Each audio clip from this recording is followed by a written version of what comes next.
देंगे लघु सिंचाई परियोजनाएं। लघु सिंचाई परियोजनाएं। लघु सिंचाई परियोजना की क्या विशेषता होती है? इसे कहते हैं लघु सिंचाई परियोजना। वह सिंचाई परियोजना जो 2000 हेक्टेयर से कम क्षेत्र पर सिंचाई सुविधा उपलब्ध करवाती है उसे लघु सिंचाई परियोजना के नाम से जाना जाता है। कुछ लिखा था क्या लघु सिंचाई परियोजना में? हमने नहीं लिखा, लिखो फिर। वे सिंचाई परियोजनाएं वे सिंचाई परियोजनाएं जो 2000 हेक्टेयर 2000 हेक्टेयर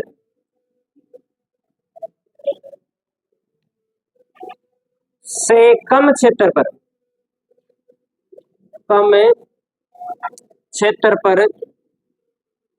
सिंचाई सुविधा उपलब्ध कराती हो। सिंचाई सुविधा उपलब्ध कराती हो वो कौन सी परियोजना है? वह लघु सिंचाई परियोजना की श्रेणी में आती है।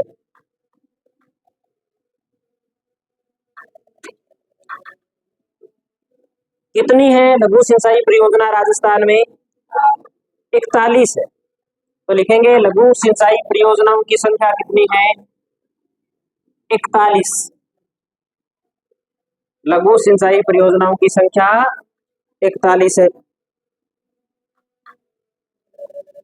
आज क्या प्रोग्राम है गुरुद्वारे में?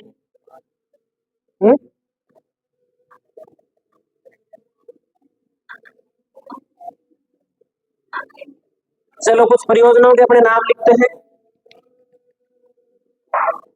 जो ज्यादा महत्वपूर्ण है उनके अपने नाम लिखते हैं। तो शुरू करते हैं 1 नंबर से।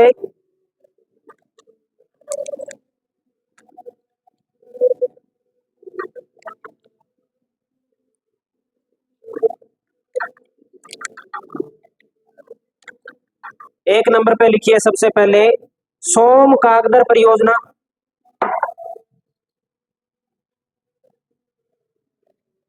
सोम कागदर परियोजना। सोम कागदर परियोजना कौन से जिले में है? उदयपुर में। सोम कागदर परियोजना कौन से जिले में है? उदयपुर जिले में। ठीक है। 2 नंबर पे हम लिखते हैं बाघेरी का नाका परियोजना, राजसमंद में। बाघेरी का नाका राजसमंद में छोटी छोटी परियोजनाएं हैं। इनसे छोटी छोटी नहरों का संचालन किया जाता है जिससे सिंचाई सुविधा उपलब्ध होती है। अगली परियोजना पढ़ते हैं गंभीरी परियोजना। गंभीरी परियोजना। और आप बताओ गंभीरी किसकी सहायक नदी है? किसकी सहायक नदी है? काली सिंध की है क्या? बनास की है? चंबल की है या बाणगंगा की है?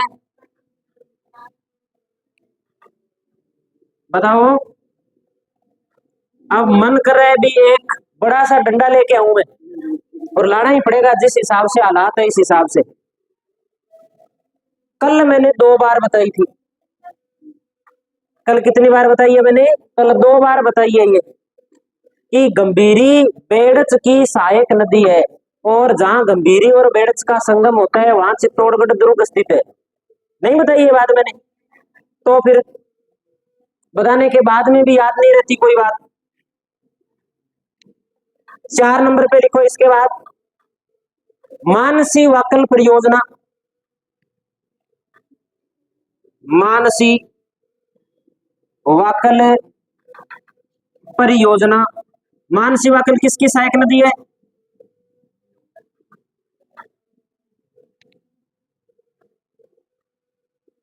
मानसी वाकल नदी पड़ी है क्या? नाम सुने हुए हैं? किसकी सहायक नदी है फिर? साबरमती की सहायक नदी है। किसकी सहायक नदी है? साबरमती की सहायक नदी है। मानसी, वाकल, मधुमती, हाथीमती, वेतरक। नहीं याद? इसका मतलब पढ़ते नहीं हो। अगली परियोजना लिखो इसके बाद। अगली परियोजना लिखो, सोम कमला अंबा परियोजना। सोम कमला अंबा परियोजना कौन से जिले में है? डूंगरपुर जिले में। सोम किसकी सहायक नदी है? माही की सहायक नदी है। 6 नंबर पे परियोजना लिखते हैं हम, सावन भादो परियोजना। सावन भादो परियोजना।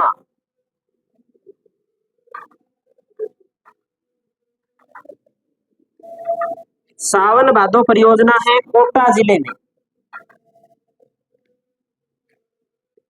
सावन भादो परियोजना है कोटा जिले में। अगली परियोजना पढ़ते हैं, चाकण परियोजना।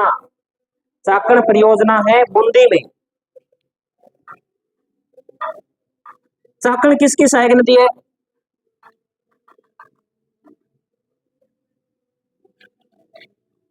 बताओ किसकी सहायक नदी है भाई? चंबल के अलावा और कोई ऑप्शन नहीं है? अरे चंबल लिख दिया क्या? चंबल आपने बोल दिया इसलिए लिख दिया। कौन से जिले में? बूंदी जिले में। कौन सी नदी की सहायक नदी है चाकण? चंबल की सहायक नदी है चाकण। ब्राह्मणी, कुरान, चाकण, बनास। अगली परियोजना लिखते हैं इसके बाद, बेथली परियोजना। बेथली परियोजना। बेथली परियोजना है 12 में।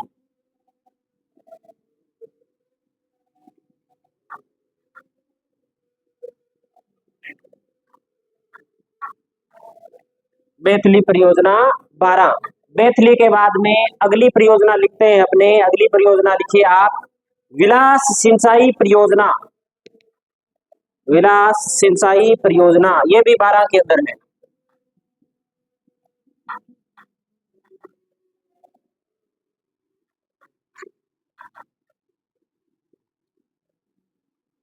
बारह। अगली परियोजना लिखते हैं हम, अंधेरी परियोजना।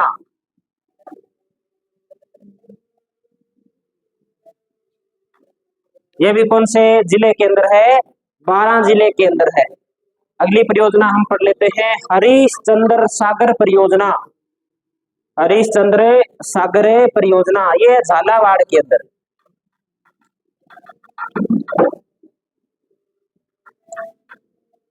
उसको खुला रखो गेट को, उधर वाले को।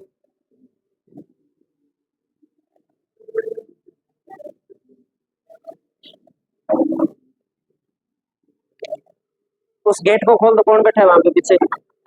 उस गेट को खोल दो थोड़ा, उमस हो रखी है अंदर। हरिश्चंद्र सागर परियोजना कहाँ है? झालावाड़ के अंदर। कौन सा? सर आवाज आप ज्यादा आ रही है इधर से।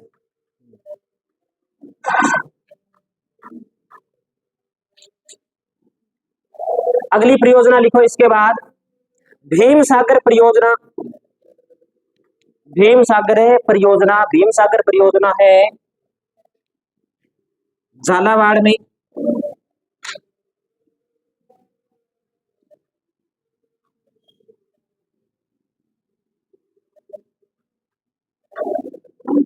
भीम सागर परियोजना झालावाड़। अगली परियोजना लिखो इसके बाद। इसके बाद में हम लिख सकते हैं, मोरेल बांध परियोजना। हाँ, मोरेल बांध परियोजना दौसा के अंदर।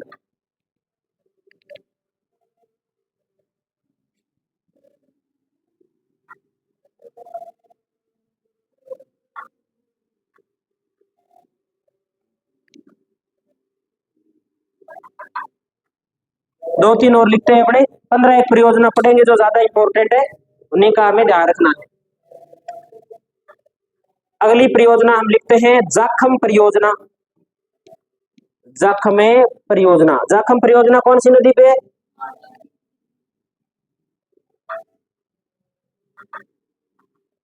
जाखम परियोजना कौन से जिले में?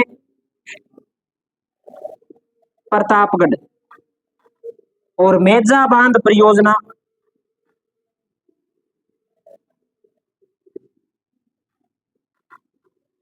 भीलवाड़ा। मेजा बांध परियोजना कौन से जिले में है? भीलवाड़ा के अंदर।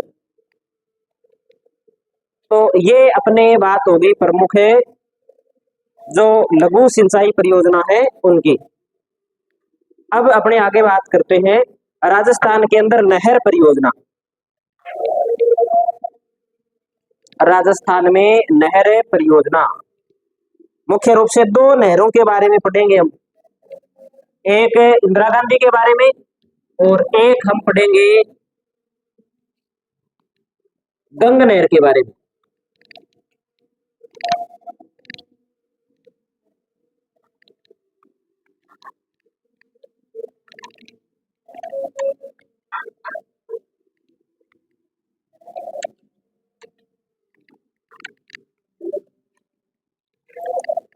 तो लिखते हैं राजस्थान में प्रमुख नहर परियोजना।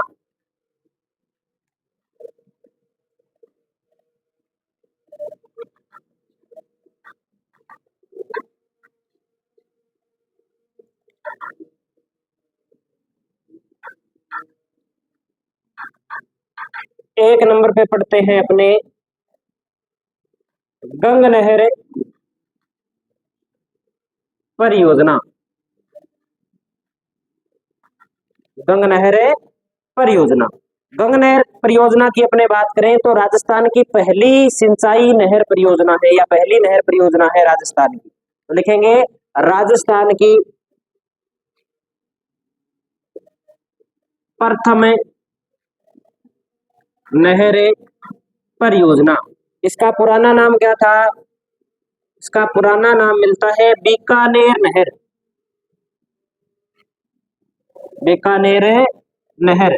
इसका निर्माता कौन था? महाराजा गंगा सिंह ने इस नहर का निर्माण करवाया था। इसीलिए गंगा सिंह को क्या कहा जाता है? आधुनिक भारत का भागीरथ कहा जाता है। आधुनिक भारत का भागीरथ कहा जाता है। ये बात हमें इसमें ध्यान रखनी है।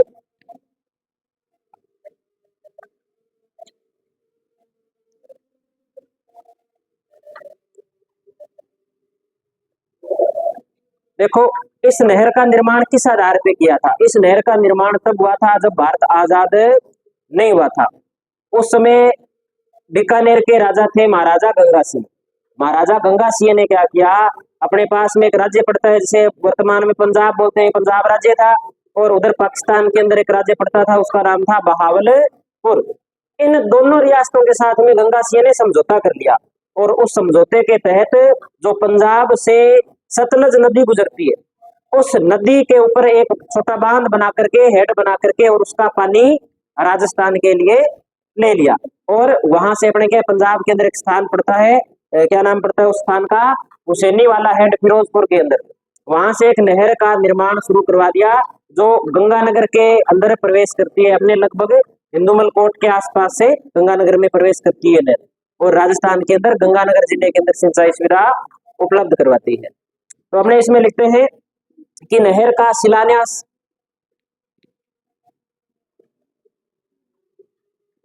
नहर का जो शिलान्यास है वो कब किया गया? तो शिलान्यास किया गया 5 सितंबर 1921 को।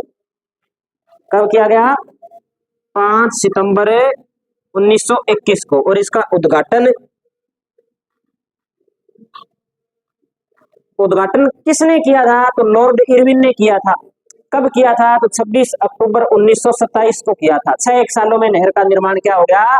पूरा हो गया। तो 26 अक्टूबर 1927 को लॉर्ड इरविन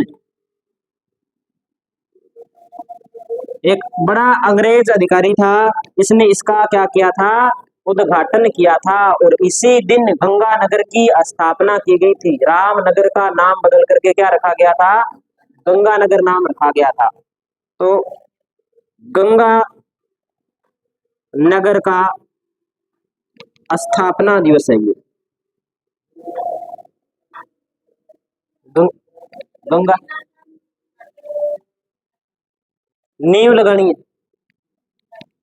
उद्घाटन उसमें पानी चलाने, नहर अपने मकान बने, मुहूर्त करते हैं ना, याद से ये काम है यहाँ पे क्या हो गया, शुरू हो गया विधिवत। जैसे मकान बनाते हैं तो पहले शिलान्यास करते हैं, नींव लगाते हैं अपने, है ना। और उसके बाद में जब मकान बन जाता है तब हम मुहूर्त करते हैं, तो मुहूर्त उद्घाटन है एक प्रकार से। कहते हैं ना कि आज इस शोरूम का उद्घाटन हो रहा है, उस दिन से वो शोरूम सही रूप से काम करना शुरू कर रहे हैं। यानी कि सिंचाई सुविधा कब से शुरू होती है, 26 अक्टूबर 1927 से होती है। ये इतना अंतर होता है इसमें। अब अपने नहर बना लेते हैं, किस प्रकार से है ये।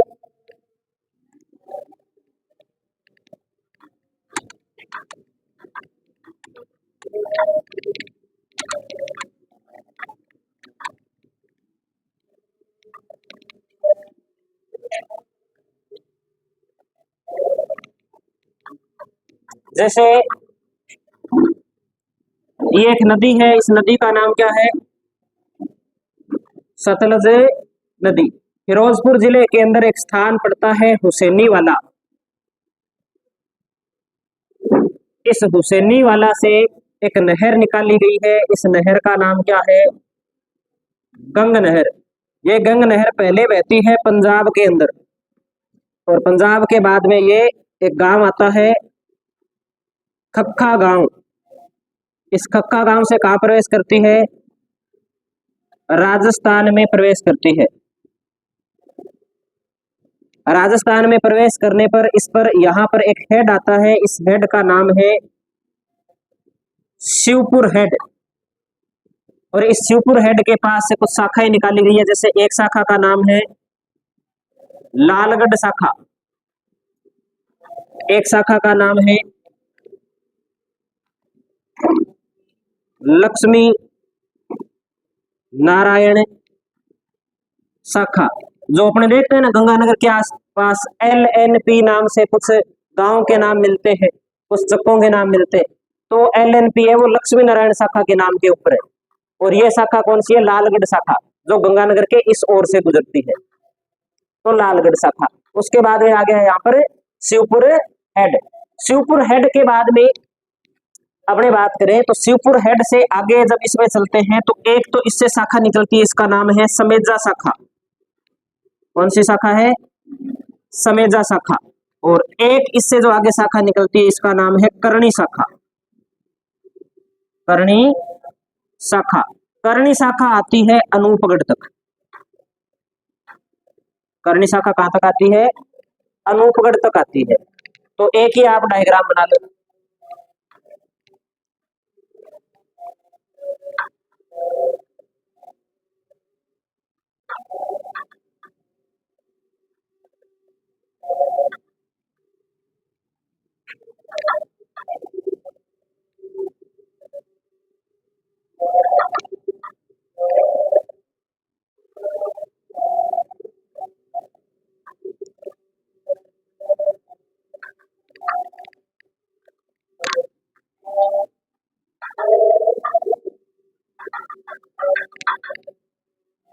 ये इधर वाला नोट कर लिया क्या सभी ने।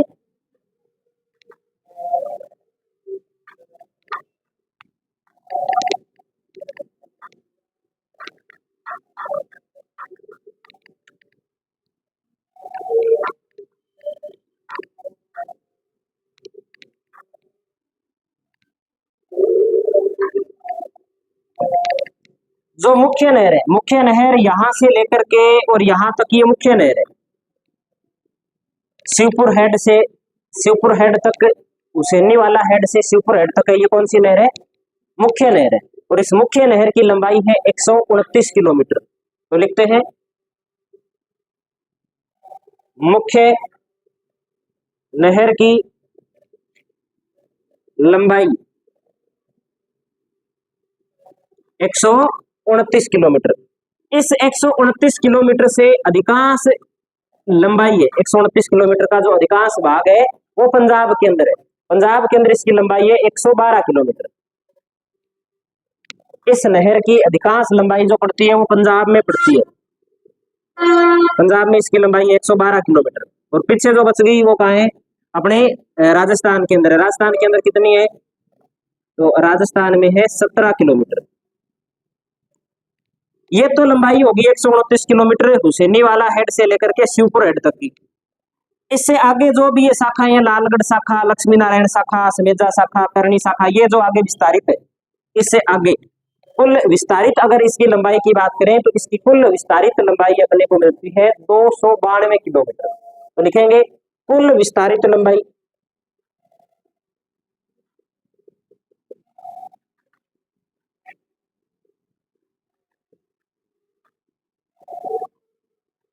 292 किलोमीटर है इसकी कुल विस्तारित लंबाई। ये बात में ध्यान रखनी। और लाभान्वित जिले, तो 2 जिले लाभान्वित है इससे। कौन कौन से जिले लाभान्वित है? एक तो है गंगानगर और दूसरा कौन सा है? अनूपगढ़। एक है गंगानगर और दूसरा है अनूपगढ़। ये 2 जिले लाभान्वित है।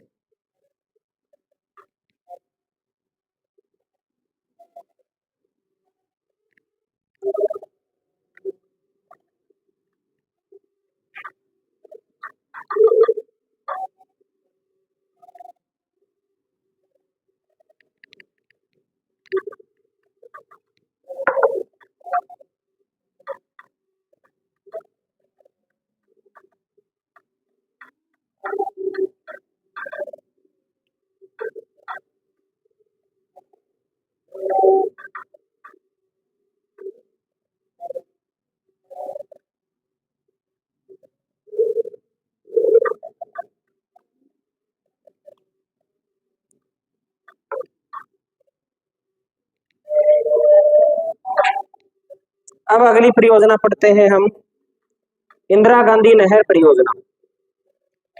हेडिंग लगा दीजिए इंदिरा गांधी नहर परियोजना। ये बना लिया ना सभी ने? या बना रहे कोई अभी?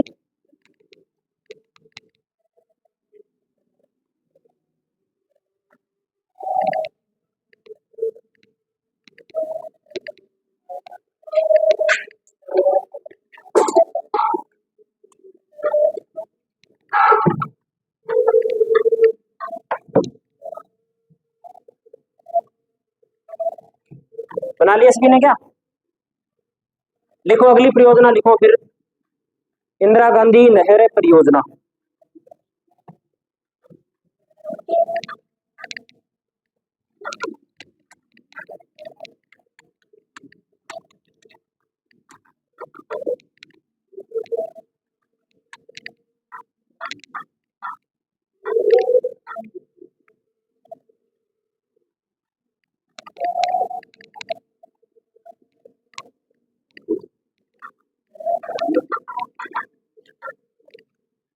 इंदिरा गांधी नहर परियोजना।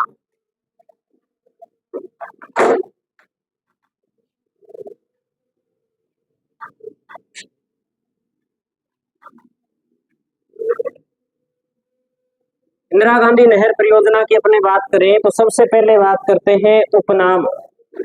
उपनाम क्या है? राजस्थान की जीवन रेखा।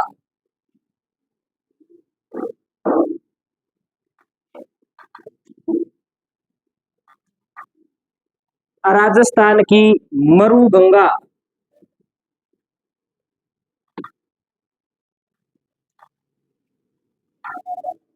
राजस्थान नहर, पुराना नाम क्या है इसका? राजस्थान नहर।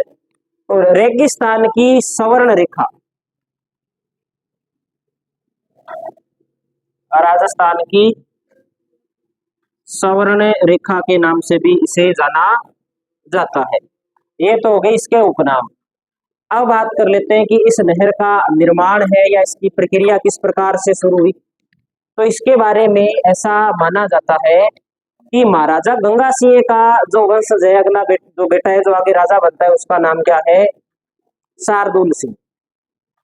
गंगा सिंह एक नहर बनवा करके गए, उस नहर का नाम है गंग नहर।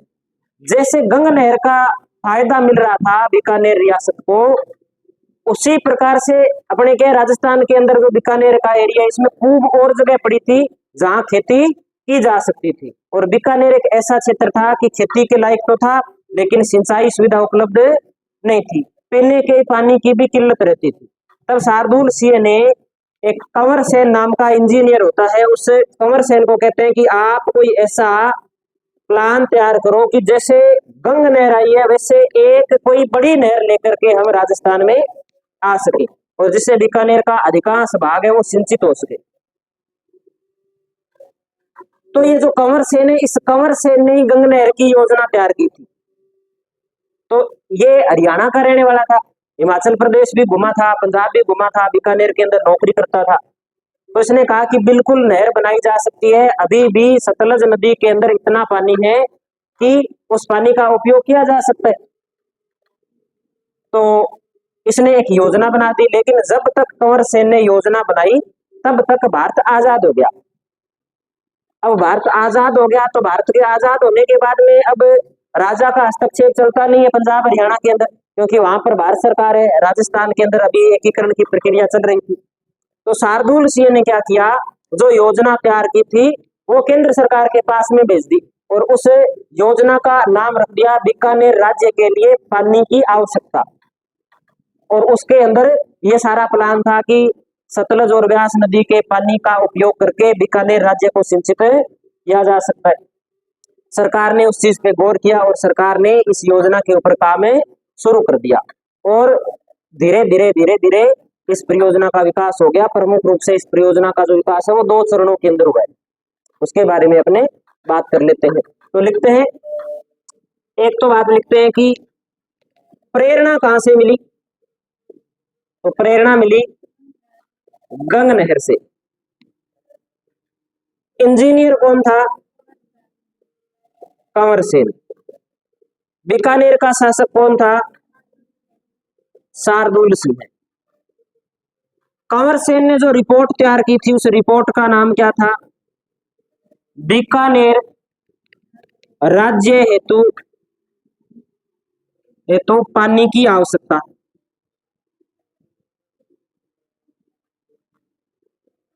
बीकानेर राज्य हेतु पानी की आवश्यकता, यह रिपोर्ट तैयार की। और इस रिपोर्ट के ऊपर काम करना किसने शुरू कर दिया? केंद्र सरकार ने। और केंद्र सरकार ने सबसे पहले इस रिपोर्ट के आधार पर 1952 के अंदर हरिके बैराज का निर्माण शुरू किया। हरिके बैराज का निर्माण शुरू कर दिया गया। हरिके बैराज किस प्रकार से है? तो ये सतलज नदी है, ये व्यास नदी है, ये दोनों यहाँ पर मिलती है। यहाँ पर एक बैराज बना दिया, एक बड़ा सा गेट लगा दिया, और यहां से एक नहर निकाली। इस नहर का नाम क्या है?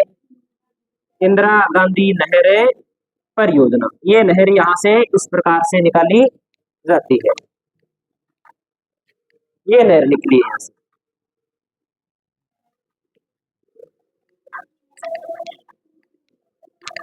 मसीता वाली हेड से नहीं निकली, हरिके बैराज से निकली है। मसीता वाली हेड तो ये यहाँ है, अपने हनुमानगढ़ के अंदर है। नहर कहां से आती है? नहर आती है हरिके बैराज से। नहर आती है हरिके बैराज से आती है। हिमाचल प्रदेश और पंजाब की सीमा से, सीमा के ऊपर है हरिके बैराज। वहां से इस नहर का क्या होता है? उद्गम होता है।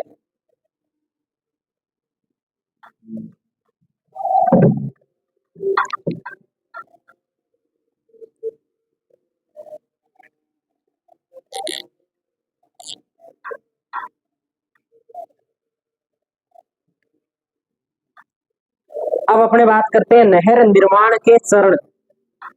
कितने चरणों में इस नहर का निर्माण होता है? ये इधर वाला नोट कर लिया होगा सभी ने, कर देंगे साहब इसको।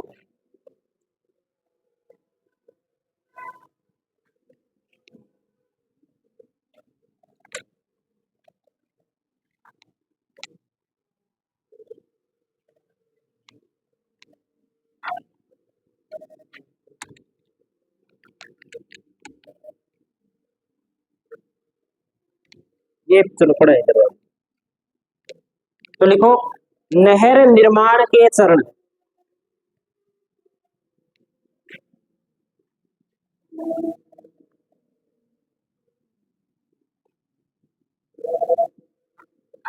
नहर निर्माण के चरण कितने हैं? 2 चरण। प्रथम चरण और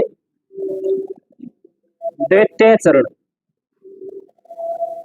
प्रथम चरण और द्वितीय चरण। पहला चरण जो शुरू होता है वो शुरू होता है 1958 से और 1992 तक चलता है। 1958 से 1992 तक चलता है पहला चरण। और पहले चरण के अंदर 2 प्रकार की नहर का निर्माण होता है। एक तो हम लिखेंगे कुल नहर का निर्माण कितना हुआ, तो पहले चरण के अंदर नहर का निर्माण होता है 393 किलोमीटर। और ये 2 भागों के अंदर निर्माण होता है पहले चरण में। एक तो नहर बनती है राजस्थान फीडर नहर। कौन सी नहर बनती है? राजस्थान फीडर नहर। फीडर नहर का मतलब होता है ऐसी नहर जिससे पानी नहीं लिया जा सकता। फीडर नहर कहाँ है? तो राजस्थान के अंदर अपने बात करें, जैसे हरिके बैराज से लेकर के मसीता वाली हेड तक जो नहर है ना, वो किस प्रकार की नहर है? वो फीडर नहर है। उससे कोई भी पानी नहीं ले सकता, तो वो फीडर नहर है। तो एक तो बनी फीडर नहर और दूसरी इसके अंतर्गत बनी मुख्य नहर। मुख्य नहर। अब ये जो राजस्थान फीडर नहर है ये कहां से कहां तक है? तो हरिके बैराज से मसीता वाली हेड तक है। तो लिख देंगे इसमें हरिके बैराज से कहां तक है? मसीता वाली हेड। मसीता वाली हेड तक है। और इस नहर की लंबाई कितनी है? तो इस नहर की लंबाई हमें ध्यान रखनी है 204 किलोमीटर। इस नहर की लंबाई कितनी है? 204 किलोमीटर इस नहर की लंबाई है, जो 3 राज्यों के अंदर फैली हुई है। एक तो ये फैली हुई है पंजाब के अंदर, एक फैली है ये हरियाणा के अंदर, और एक ये कहां पर है? राजस्थान के अंदर। पंजाब के अंदर इसकी लंबाई मिलती है 150 किलोमीटर। कितनी लंबाई मिलती है? 150 किलोमीटर इसकी लंबाई मिलती है। तो लिखेंगे 150 किलोमीटर। हरियाणा के अंदर इसकी लंबाई कम है, मात्र 19 किलोमीटर। और पीछे जो बच गई वो सारी की सारी कहाँ है? राजस्थान के अंदर। तो 150 और 19 कितने हो गए? 169। 169 हो गए। 204 में से 169 निकाल देंगे तो कितने बचेंगे? 35। 35 किलोमीटर लंबाई कहाँ है? राजस्थान के अंदर है। ये तो होगी राजस्थान फीडर की बात। दूसरी बात करते हैं अपने मुख्य नहर की। मुख्य नहर कहां से कहां तक है? तो मसीता वाली हेड से लेकर के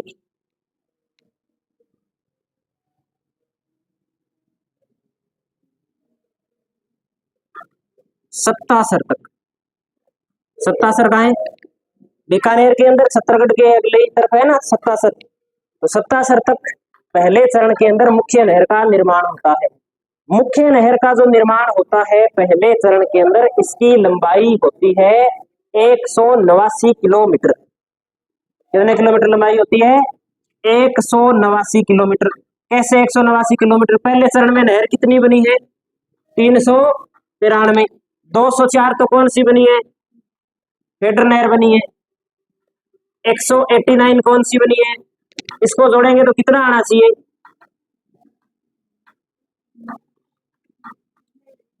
कितना आना चाहिए? इतना आना चाहिए। क्या इतना आ रहेगा? तो सही है बात। अगर ये बात सही नहीं है तो फिर कहीं ना कहीं गलती है। तो पहले चरण के अंदर कितनी नहर का निर्माण हो गया? 393 किलोमीटर। 205 अपने 204 फीडर नहर और 189 मुख्य नहर। मुख्य नहर की लंबाई कहां से कहां तक है? तो मसीता वाली हेड से सत्तासर तक। राजस्थान फीडर की लंबाई हरिके बैराज से मसीता वाली हेड तक। अगर हमसे पूछ ले कि प्रथम चरण में नहर कहां से कहां तक बनी, तो हरिके बैराज से लेकर के सत्तासर तक। अपने जो सिंचाई का पानी लगता है वो प्रथम चरण के अंतर्गत आते हैं।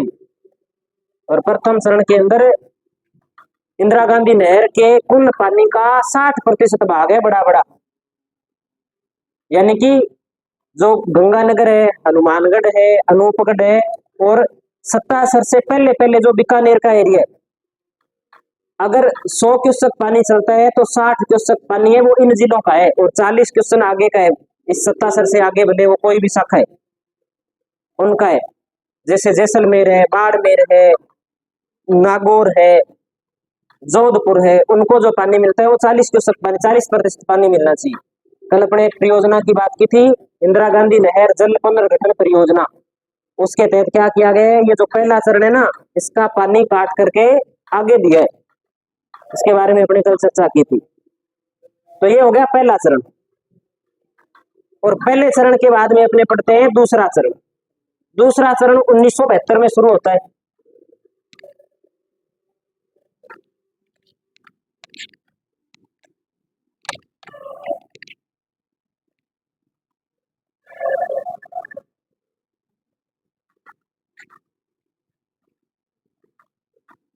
दूसरा चरण अब तक चल रहा है पूर्ण रूप से, अभी भी ये अपने ऐसे गए तो बना नहीं है, बन रहा है अभी तक। कहां से कहां तक है इसमें लंबाई की अपने बात करें तो 77 से लेकर के मोहनगढ़ तक दूसरे चरण की लंबाई कहां से कहां तक है, 77 से लेकर के मोहनगढ़ तक। जब शुरुआत जो की गई थी 1972 में, तब तो यही बात रखी गई थी कि कहां से कहां तक बनाएंगे, 77 से मोहनगढ़ तक। लेकिन अब इसमें थोड़ा सा क्या कर दिया, परिवर्तन कर दिया। अब इसे बोल दिया कि इसे मोहनगढ़ से लेकर के गडरा रोड तक बनाएंगे। गडरा रोड कहां पड़ता है, बाड़मेर में। अभी तक गडरा रोड तक बनी तो नहीं है, लेकिन आने वाले समय के अंदर ये बन जाएगी, जरूर बनेगी, काम चल रहा है इसका। तो अब इसकी जो लंबाई होगी वो कहां तक हो जाएगी, गडरा रोड बाड़मेर तक हो जाएगी।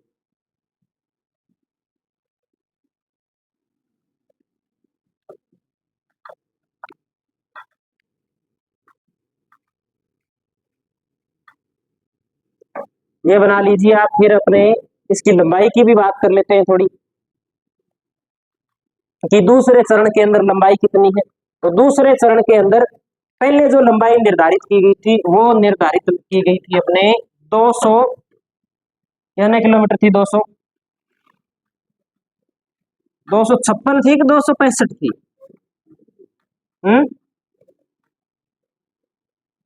256 किलोमीटर। ठीक है, अब ने जोड़ते हैं, देखो 393 में 256 जोड़ते हैं तो कितना आता है बताओ।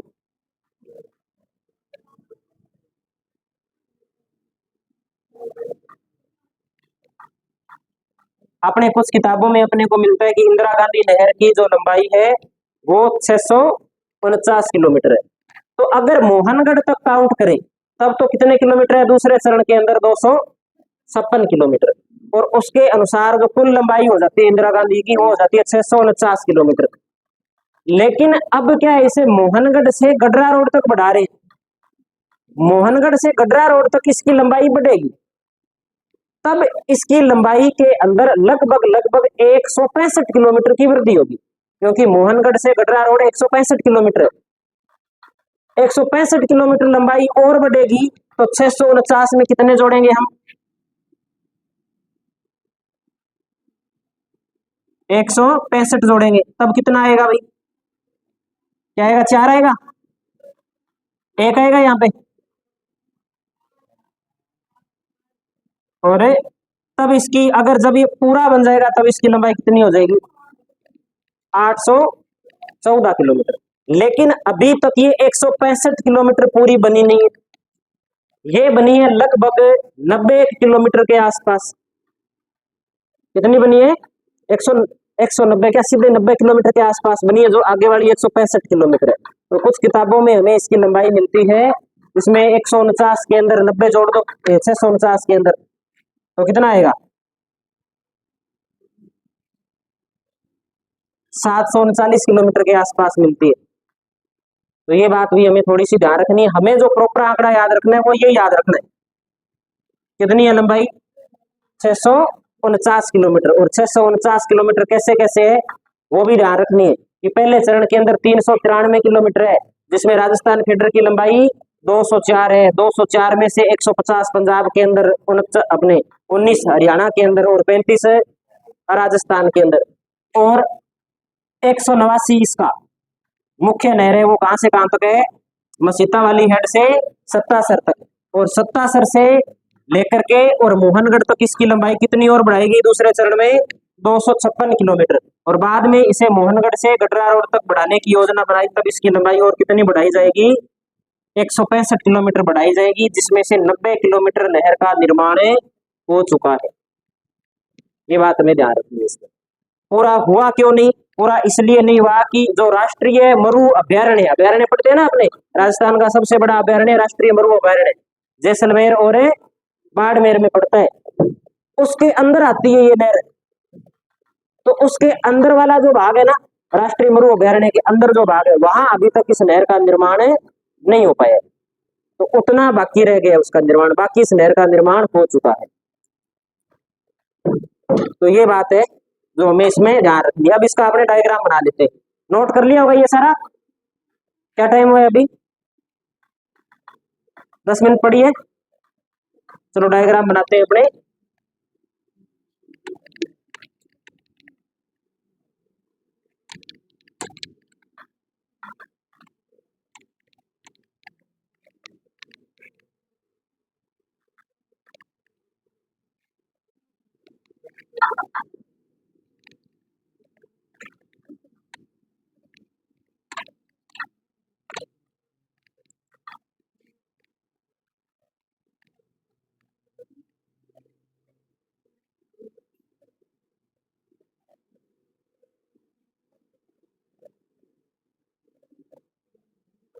ये व्यास नदी है,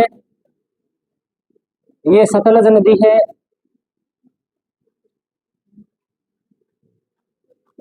ये हरिके बैराज है, ये राजस्थान फेडर नहर है, जो कहां तक आती है, मसीता वाली हेड तक आती है। और इसके बाद में यहां से लेकर के ये अपने ऐसे बना लेते हैं, ये आ गया सत्तासर, ठीक है। और ये सत्तासर से आगे हमने इस प्रकार से इसे बना लिया, ये आ गया मोहनगढ़। और मोहनगढ़ से आगे ये कहां जा रही है अब वर्तमान में, गडरा रोड। ऐसे है ये नहर। मसीता वाली हेड से तो पहले इसके अंदर कोई भी शाखा है ही नहीं, मसीता वाली हेड से पहले इसमें कोई शाखा नहीं है। मसीता वाली हेड के बाद में ही इससे क्या है, शाखाएं शुरू होती है। जिसमें सबसे पहली जो शाखा शुरू होती है यहाँ पर, इस शाखा का नाम है रावतसर शाखा। कौन सी शाखा है, रावतसर शाखा। उधर एक शाखा है, इस शाखा का नाम है सूरतगढ़ शाखा।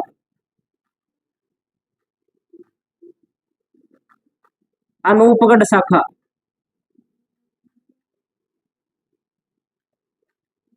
उगल शाखा, दंतौर शाखा। ये यहां नहीं आएगी, ये यहां आएगी, दंतौर शाखा, बरसलपुर शाखा,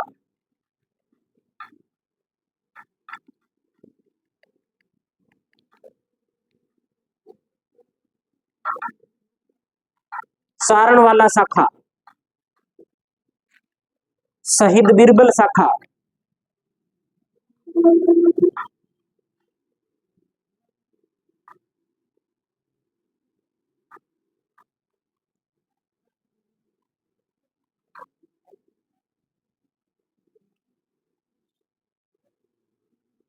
सागरमल गोपा शाखा।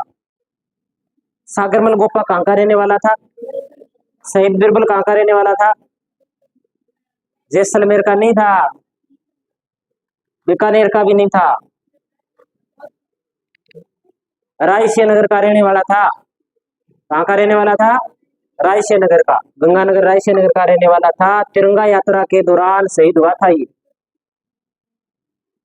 तो शहीद बीरबल शाखा जैसलमेर में, सागरमल गोपा शाखा जैसलमेर में। सागरमल गोपा का संबंध जैसलमेर से, बीरबल शहीद बीरबल का संबंध है रायसे नगर से। ये बातें हमें ध्यान रखनी।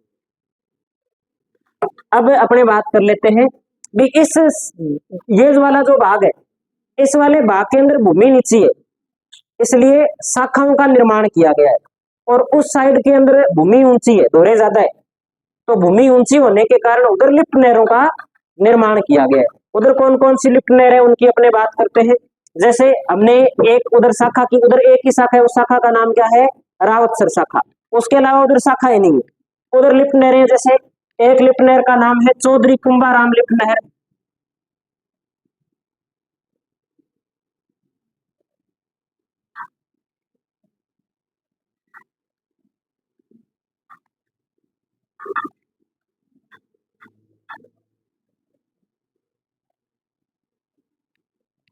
कंवर सेन लिफ्ट नहर, कंवर सेन लिफ्ट नहर, पन्नालाल बारूपाल लिफ्ट नहर,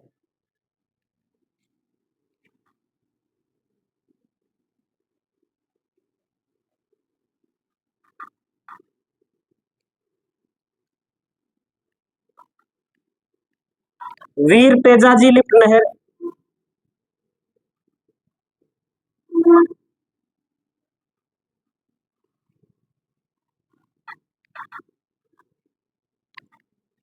वीर तेजाजी लिफ्ट नहर के बाद में लिखिए आप इसके बाद आगे डॉक्टर करणी सिंह लिफ्ट नहर, डॉक्टर करणी सिंह लिफ्ट नहर, गुरु जंबेश्वर लिफ्ट नहर,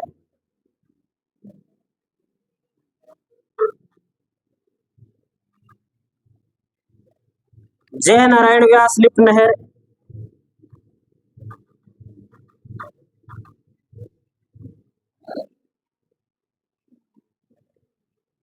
जय नारायण व्यास लिफ्ट नहर, ये लिख दीजिए। और मोहनगढ़ से आगे अपने जो शाखा जाती है, ये वाली शाखा है, इसे बोलते हैं रामदेव शाखा। लेकिन ये इंदिरा गांधी नहर का ये एक पार्ट है। किसका पार्ट है ये? इंदिरा गांधी नहर का ये एक पार्ट है, जो मोहनगढ़ से गडरा रोड तक जाती है। इसका नाम है रामदेव शाखा। और एक रामदेव लिफ्ट नहर भी है, जो इस सागरमल गोपा लिफ्ट नहर से निकलती है, यहाँ से आगे निकलती है। वो अपने लिए इतनी ज्यादा इंपॉर्टेंट नहीं। हमें ये जो बातें हैं ये ज्यादा ध्यान रखनी है कि कितनी शाखाएं हैं और कितनी लिफ्ट नहरें हैं इसमें।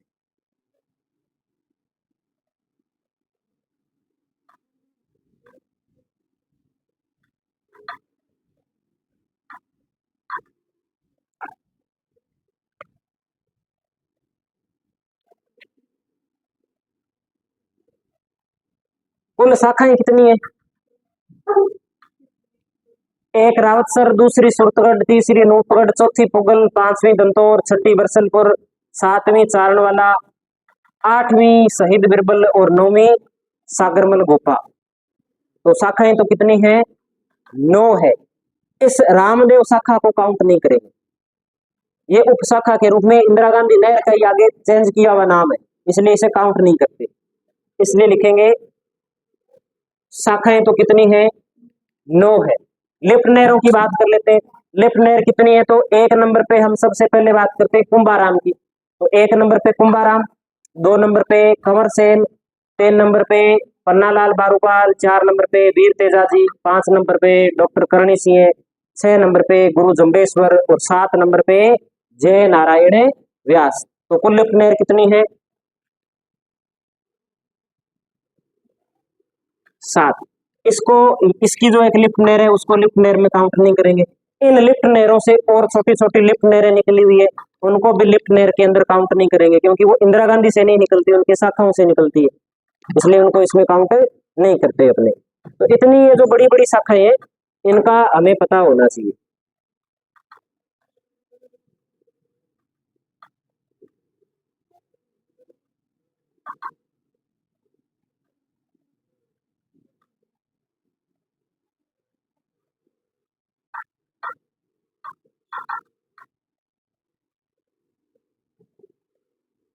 क्या टाइम हुआ है? 58 मिनट हो गए।